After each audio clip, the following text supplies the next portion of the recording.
ರಾಯರ ಅನುಗ್ರಹ ಆಶೀರ್ವಾದ ಪಡೆದುಕೊಳ್ಳಲು ಪೂಜೆ, ವ್ರತ, ಮಂತ್ರಗಳ ಪಠಣೆ, ರಾಯರ ಆರಾಧನೆಗಳನ್ನು ಮಾಡುತ್ತೇವೆ. ಮಂತ್ರಾಕ್ಷತೆಯಲ್ಲಿ ಸಾಕ್ಷಾತ್ ರಾಯರೇ ನೆಲೆಸಿದ್ದಾರೆ. ಈ ಕಾರಣಕ್ಕಾಗಿಯೇ ರಾಯರ ಮಠಗಳಿಗೆ ಭೇಟಿ ನೀಡಿದಾಗೆಲ್ಲ ತಪ್ಪದೆ ರಾಯರ ಆಶೀರ್ವಾದವುಳ್ಳ ಮಂತ್ರಾಕ್ಷತೆಯನ್ನು ಶ್ರದ್ಧಾ ಭಕ್ತಿಯಿಂದ ತೆಗೆದುಕೊಂಡು ಬರುತ್ತೇವೆ. ರಾಯರ ಮಠದಲ್ಲಿ ಮಂತ್ರಾಕ್ಷತೆಯನ್ನು ತೆಗೆದುಕೊಳ್ಳುವುದು ಅಥವಾ ಸ್ವೀಕಾರ ಮಾಡುವುದು ಹೇಗೆ? ಮಂತ್ರಾಕ್ಷತೆಯನ್ನು ಹೇಗೆ ಇಟ್ಟುಕೊಳ್ಳಬೇಕು? ಓಡಾಡುವ ದೇವರೆಂದೇ ಹೇಳುವ ರಾಯರು ನಿಮಗೆ ಒಲಿದಿದ್ದರೆ ಅಥವಾ ನಿಮಗೆ ರಾಯರ ಅನುಗ್ರಹವಿದ್ದರೆ ರಾಯರು ಯಾವೆಲ್ಲ ಸೂಚನೆಗಳನ್ನು ನೀಡುತ್ತಾರೆ ಎಂದು ಈ ವಿಡಿಯೋದಲ್ಲಿ ತಿಳಿಯೋಣ. ರಾಯರ ಮಠದಲ್ಲಿ ಸಿಗುವ ಮಂತ್ರಾಕ್ಷತೆಯನ್ನು ರಾಯರ ಭಕ್ತರು ಚಿನ್ನದಂತೆ ಸ್ವೀಕರಿಸುತ್ತಾರೆ. ಅನೇಕರು ಯಾವುದೇ ಕೆಲಸಕ್ಕಾಗಿ ಮನೆಯಿಂದ ಹೊರಡುವ ಸಮಯದಲ್ಲಿ ತಲೆಯ ಮೇಲೆ ಒಂದೆರಡು ಮಂತ್ರಾಕ್ಷತೆ ಕಾಳುಗಳನ್ನು ಹಾಕಿಕೊಂಡು ನಂತರವೇ ಹೊರಹೋಗುವ ರೂಢಿಯನ್ನು ಹೊಂದಿರುತ್ತಾರೆ. ಮಂತ್ರಾಕ್ಷತೆಯಲ್ಲಿ ರಾಯರ ಅಪಾರ ಆಶೀರ್ವಾದವಿರುತ್ತದೆ. ಅದೆಷ್ಟೋ ಜನ ಭಕ್ತರು ಮಂತ್ರಾಕ್ಷತೆಯನ್ನು ಪಡೆದುಕೊಳ್ಳುವುದಕ್ಕಾಗಿಯೇ ರಾಯರ ಮಠಗಳಿಗೆ ಹೋಗುತ್ತಾರೆ.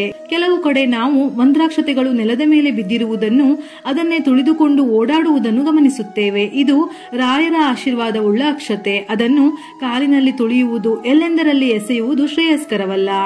ರಾಯರ ಮಂತ್ರಾಕ್ಷತೆಯನ್ನು ತೆಗೆದುಕೊಳ್ಳುವುದಕ್ಕೆ ಅದರದ್ದೇ ಆದ ವಿಧಿವಿಧಾನಗಳಿವೆ. ರಾಯರ ಮಂತ್ರಾಕ್ಷತೆಯನ್ನು ನಾವು ಈ ರೀತಿಯಾಗಿ ತೆಗೆದುಕೊಂಡಾಗ ಮಾತ್ರ ಅದರ ಸಂಪೂರ್ಣ ಶಕ್ತಿಯನ್ನು ಪಡೆಯಬಹುದು.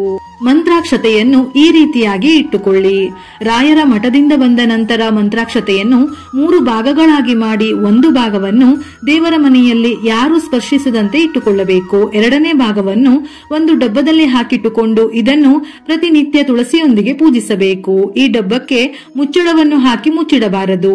ಮೂರನೇ ಭಾಗವನ್ನು ನೀವು ಹಣ ಇಡುವ ಸ್ಥಳದಲ್ಲಿ ಇಟ್ಟು ಪೂಜೆಯನ್ನು ಮಾಡಬೇಕು. ಇಲ್ಲಿ ನೀವು ಗಮನದಲ್ಲಿಟ್ಟುಕೊಳ್ಳಬೇಕಾದ ಪ್ರಮುಖ ಅಂಶವೆಂದರೆ ಮುಟ್ಟಾದ ಮಹಿಳೆಯರು ಮಂತ್ರಾಕ್ಷತೆಯನ್ನು ಮುಟ್ಟಬಾರದು. ಒಂದು ವೇಳೆ ಮಂತ್ರಾಕ್ಷತೆ ಅಶುದ್ಧವಾಗಿದೆ ಎನ್ನುವ ಭಾವನೆ ಮೂಡಿದರೆ ಅದನ್ನು ಗಿಡ ಅಥವಾ ತೆಂಗಿನ ಮರದ ಬುಡಕ್ಕೆ ಹಾಕಬೇಕು. ನಂತರ ದೇವರ ಕೋಣೆಯಲ್ಲಿಟ್ಟುಕೊಂಡ ಮಂತ್ರಾಕ್ಷತೆಯನ್ನು ಬಳಸಿಕೊಳ್ಳಬಹುದು. ಮಂತ್ರಾಕ್ಷತೆಯನ್ನು ಸ್ವೀಕಾರ ಮಾಡುವ ವಿಧಾನ. ಮಂತ್ರಾಕ್ಷತೆಯನ್ನು ಸ್ವೀಕಾರ ಮಾಡುವುದಕ್ಕೆ ಅದರದ್ದೇ ಆದ ನಿಯಮವಿದೆ. ಮಂತ್ರಾಕ್ಷತೆಯನ್ನು ತೆಗೆದುಕೊಳ್ಳುವುದಕ್ಕೆ ಯಾವುದೇ ರೀತಿಯಾದ ಲಿಂಗ ತಾರತಮ್ಯವಾಗಲಿ ವಯಸ್ಸಿನ ಇತಿಮಿತಿಗಳಾಗಲಿ ಇರುವುದಿಲ್ಲ. ಪುರುಷರು ರಾಯರ ಮಠದಲ್ಲಿ ಮಂತ್ರಾಕ್ಷತೆಯನ್ನು ತೆಗೆದುಕೊಳ್ಳುವಾಗ ತಮ್ಮ ಶಲ್ಯಗಳನ್ನು ಹಿಡಿದು ತೆಗೆದುಕೊಳ್ಳಬೇಕು. ಇನ್ನು ಮಹಿಳೆಯರು ತಮ್ಮ ಸೀರೆಯ ಸೆರಗನ್ನು ಒಡ್ಡಿ ಮಂತ್ರಾಕ್ಷತೆಯನ್ನು ಸ್ವೀಕಾರ ಮಾಡಬೇಕು. ಒಂದು ವೇಳೆ ಪುರುಷರು ಶಲ್ಯವನ್ನು ಧರಿಸದೇ ಇದ್ದರೆ, ಮಹಿಳೆಯರು ಸೀರೆಯನ್ನು ಧರಿಸದೇ ಇದ್ದರೆ ಅಂತಹ ಪರಿಸ್ಥಿತಿಯಲ್ಲಿ ಚಿಂತಿಸುವ ಅಗತ್ಯವಿಲ್ಲ. ನಿಮ್ಮ ಬಳಿ ಕರವಸ್ತ್ರ ಇದ್ದರೆ ಅದರಲ್ಲಿ ತೆಗೆದುಕೊಳ್ಳಬಹುದು. ಒಂದು ವೇಳೆ ಅದೂ ಇಲ್ಲದೆ ಇದ್ದರೂ ಒಂದು ಪೇಪರ್ ತುಂಡುಗಳಲ್ಲಿ ತೆಗೆದುಕೊಳ್ಳಬಹುದು. ಮನೆಯಲ್ಲಿ ಚಿಕ್ಕ ಮಕ್ಕಳಿಗೂ ಕೂಡ ನೀವು ಮೊದಲಿನಿಂದಲೂ ಹೇಳಿಕೊಟ್ಟರೆ ಅವರು ಕೂಡ ಈ ವಿಧಾನವನ್ನೇ ಅನುಸರಿಸುತ್ತಾರೆ. ಇಲ್ಲವೆಂದರೆ ಚಿಕ್ಕ ಮಕ್ಕಳಿಗೆ ಆ ವಯಸ್ಸಿನಲ್ಲಿ ಏನೂ ತಿಳಿಯುವುದಿಲ್ಲ. ಅವರು ಮಂತ್ರಾಕ್ಷತೆಯನ್ನು ಎಲ್ಲೆಂದರಲ್ಲಿ ಚೆಲ್ಲಬಹುದು. ಹಾಗಾಗಿ ಸರಿಯಾದ ವಿಧಾನವನ್ನು ತಿಳಿಸಬೇಕು. ಇಲ್ಲವೆಂದರೆ ನೀವೇ ಒಂದೆರಡು ಕಾಳುಗಳನ್ನು ಅವರ ತಲೆಯ ಮೇಲೆ ಹಾಕಿ. ಮಂತ್ರಾಕ್ಷತೆಯನ್ನು ಸ್ವೀಕಾರ ಮಾಡಿದ ನಂತರ ಅದನ್ನು ಹಾಗೆ ತೆಗೆದುಕೊಂಡು ಹೋದರೆ ಯಾವುದೇ ಪ್ರಯೋಜನವಿಲ್ಲ. ಬದಲಾಗಿ ನೀವು ತೆಗೆದುಕೊಂಡ ನಂತರ ಒಂದೆಡೆ ಕೂತು ಮಂತ್ರಾಕ್ಷತೆಯಲ್ಲಿ ಒಂದೆರಡು ಮಂತ್ರಾಕ್ಷತೆಯನ್ನು ರಾಯರನ್ನು ನೆನೆಯುತ್ತಾ ತಲೆಯ ಮೇಲೆ ಹಾಕಿಕೊಳ್ಳಿ. ಇನ್ನೆರಡು ಮಂತ್ರಾಕ್ಷತೆಯನ್ನು ಬಾಯಿಗೆ ಹಾಕಿಕೊಳ್ಳಿ. ಈ ರೀತಿ ಮಾಡುವುದರಿಂದ ನಮ್ಮಲ್ಲಿರುವ ದೋಷಗಳು ನಿವಾರಣೆ ಆಗುತ್ತದೆ ಹಾಗೂ ಅಕ್ಷತೆಗೆ ನಾವು ಕೊಡುವ ಗೌರವವನ್ನು ಸೂಚಿಸುತ್ತದೆ. ಇನ್ನು ರಾಯರು ನಿಮಗೆ ಒಲಿದಿದ್ದರೆ ಅಥವಾ ರಾಯರ ಅನುಗ್ರಹವಿದ್ದರೆ ರಾಯರು ನೀಡುವ ಸೂಚನೆಗಳ ಬಗ್ಗೆ ತಿಳಿಯೋಣ. ಮಾನಸಿಕ ನೆಮ್ಮದಿ ಸಿಗುವುದು. ಮಾಡುವ ಎಲ್ಲಾ ಕೆಲಸವನ್ನು ಸಂತೋಷದಿಂದ ಮಾಡಲು ಬಯಸುತ್ತೀರಿ. ನಿಮ್ಮಲ್ಲಿ ತಾಳ್ಮೆ ಎಂಬುದು ಹೆಚ್ಚಾಗತೊಡಗುತ್ತದೆ. ಕುಟುಂಬದವರೊಂದಿಗೆ ಹೆಚ್ಚು ಸಮಯವನ್ನು ಕಳೆಯಲು ಪ್ರಾರಂಭಿಸುತ್ತೀರಿ. ರಾಯರ ಅನುಗ್ರಹವನ್ನು ಪಡೆದುಕೊಳ್ಳುವುದಕ್ಕಾಗಿ ಮಾತ್ರವಲ್ಲ, ಹೆಚ್ಚಿನವರು ತಮ್ಮ ಜೀವನದ ಅದೆಷ್ಟೋ ಸಮಸ್ಯೆಗಳಿಂದ ಮುಕ್ತರಾಗುವುದಕ್ಕಾಗಿ ಯಾವುದೋ ಒಂದು ಸಂಕಲ್ಪವನ್ನಿಟ್ಟುಕೊಂಡು ವ್ರತ, ಪೂಜೆ, ಮಂತ್ರವನ್ನು ಪಠಿಸುತ್ತಾ ಇರುತ್ತಾರೆ. ಹಣದ ಸಮಸ್ಯೆ, ಉದ್ಯೋಗದಲ್ಲಿನ ಸಮಸ್ಯೆ, ಶೈಕ್ಷಣಿಕ ರಂಗದಲ್ಲಿನ ಸಮಸ್ಯೆ, ಹೀಗೆ ತಮಗಿರುವ ಸಂಕಷ್ಟಗಳ ಸಮಸ್ಯೆಯಿಂದ ಹೊರಬರಲು ಪರಿಹಾರವನ್ನು ನೀಡೆಂದು ರಾಯರ ಬಳಿ ಕೋರಿಕೆಯನ್ನಿಟ್ಟುಕೊಂಡು ಪೂಜೆ, ವ್ರತವನ್ನು ಮಾಡುತ್ತಿರುತ್ತಾರೆ. ಈ ಸಂಕಲ್ಪಗಳು ಈಡೇರಬಹುದು. ಇದು ರಾಯರ ಅನುಗ್ರಹ ನಿಮ್ಮ ಮೇಲೆ ಇದೆ ಎನ್ನುವುದಕ್ಕೆ ಉತ್ತಮ ಉದಾಹರಣೆ. ಇಂತಹ ಅನೇಕ ಉದಾಹರಣೆಗಳನ್ನು ನಾವು ಸಾಕಷ್ಟು ಜನರಿಂದ ಪಡೆದುಕೊಳ್ಳಬಹುದು. ಇನ್ನು ರಾಯರು ನಿಮಗೆ ನೀಡುವ ಮೂರನೇ ಸೂಚನೆ ಎಂದರೆ ಅದುವೇ ಸ್ವತಃ ರಾಯರೇ ನಿಮ್ಮ ಕನಸಿನಲ್ಲಿ ಕಾಣಿಸಿಕೊಳ್ಳುವುದು.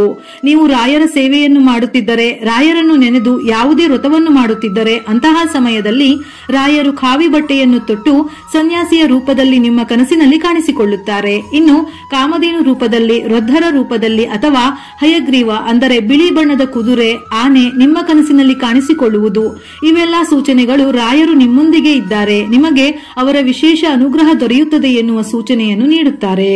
ರಾಯರನ್ನು ಪೂಜಿಸುವ ಸಮಯದಲ್ಲಿ ಅಥವಾ ರಾಯರನ್ನು ನಂಬಿ ಏನನ್ನಾದರೂ ಬೇಡಿಕೊಳ್ಳುತ್ತಿದ್ದರೆ ಅಂತಹ ಸಮಯದಲ್ಲಿ ರಾಯರ ವಿಗ್ರಹ ಅಥವಾ ಫೋಟೋದಿಂದ ಹೂವುಗಳು ಕೆಳಗೆ ಬಿದ್ದರೆ ಅಥವಾ ರಾಯರು ಹೂವಿನ ಪ್ರಸಾದವನ್ನು ನೀಡಿದರೆ ಅದು ನಿಮ್ಮ ಮೇಲೆ ರಾಯರ ಅನುಗ್ರಹ ಇರುವುದನ್ನು ಸೂಚಿಸುತ್ತದೆ. ಇನ್ನು ರಾಯರು ನಿಮ್ಮೊಂದಿಗಿದ್ದಾರೆ ಎಂದು ಹೇಳುವ 5ನೇ ಸೂಚನೆ ಎಂದರೆ ನೀವು ಯಾವುದಾದರೂ ಊರಿಗೆ ಅಥವಾ ಇನ್ನಾವುದೋ ಸ್ಥಳಕ್ಕೆ ಹೋದಾಗ ರಾಯರ ದೇವಸ್ಥಾನ, ಮಠ ಅಥವಾ ರಾಯರ ವಿಗ್ರಹ, ಫೋಟೋಗಳ ದರ್ಶನವಾಗುವುದು. ನೀವು ಹೋಗುವ ದಾರಿಯಲ್ಲಿ ನಿಮಗೆ ರಾಯರ ಮಠಗಳು ಸಿಕ್ಕಿದರೂ ಕೂಡ ರಾಯರು ನಿಮಗೆ ಒಲಿದಿದ್ದಾರೆ ಎಂಬುದರ ಸೂಚನೆಯಾಗಿದೆ. ನೀವು ರಾಯರ ದರ್ಶನವನ್ನು ಪಡೆಯಬೇಕೆಂದು ಮಠಗಳಿಗೆ ಹೋಗುವಾಗ ತಡವಾಗಿ ಮಠಗಳ ಬಾಗಿಲು ಮುಚ್ಚಿದ್ದರೆ ಅಂತಹ ಪರಿಸ್ಥಿತಿಯಲ್ಲಿ ಯಾರೋ ನಿಮಗೆ ಮಂತ್ರಾಕ್ಷತೆಯನ್ನು ನೀಡಿದರೆ ಅಥವಾ ನೇರವಾಗಿ ಮಠದಲ್ಲಿ ರಾಯರ ದರ್ಶನವಾಗದೇ ಇದ್ದರೂ ಪರೋಕ್ಷವಾಗಿ ರಾಯರ ಫೋಟೋ, ವಿಗ್ರಹ ಅಥವಾ ಬೃಂದಾವನಗಳ ಫೋಟೋಗಳು ಕಣ್ಣಿಗೆ ಕಾಣಿಸಿದರೂ ರಾಯರಿಗೆ ನೀವು ಪ್ರಿಯರಾಗಿದ್ದೀರಿ, ರಾಯರ ಅನುಗ್ರಹ ನಿಮ್ಮ ಮೇಲಿದೆ ಎನ್ನುವ ಸೂಚನೆಯನ್ನು ಸ್ವತಃ ರಾಯರೇ ನೀಡುತ್ತಾರೆ. ರಾಯರ ಆಶೀರ್ವಾದವುಳ್ಳ ಮಂತ್ರಾಕ್ಷತೆಯನ್ನು ಇಟ್ಟುಕೊಳ್ಳುವುದಕ್ಕೂ ಅದರದ್ದೇ ಆದ ನಿಯಮಗಳಿವೆ. ಮಂತ್ರಾಕ್ಷತೆಯು ರಾಯರ ಆಶೀರ್ವಾದವನ್ನು ಹೊಂದಿರುವ ಅಕ್ಷತೆಯಾಗಿದ್ದು ಇದಕ್ಕೆ ನಮ್ಮ ಜೀವನದ ಸಮಸ್ಯೆಗಳನ್ನು ದೂರ ಮಾಡಿ ಜೀವನದಲ್ಲಿ ಸುಖ, ಶಾಂತಿ, ಸಂತೋಷ, ಸಮೃದ್ಧಿಯನ್ನು ತರುವ ಶಕ್ತಿ ಇದೆ. ರಾಯರು ಎಲ್ಲರಿಗೂ ಒಳ್ಳೆಯದನ್ನು ಮಾಡಲಿ. ವಿಡಿಯೋ ಇಷ್ಟ ಆಗಿದ್ದಲ್ಲಿ ಮರೆಯದೆ ಲೈಕ್ ಕೊಟ್ಟು ತಿಳಿದವರಿಗೆ ಶೇರ್ ಮಾಡಿ. ಇದೇ ರೀತಿಯ ಮನಮುಟ್ಟುವ ಉಪಯುಕ್ತ ಮಾಹಿತಿಗಳಿಗಾಗಿ ಮತ್ತೆ ಭೇಟಿಯಾಗೋಣ.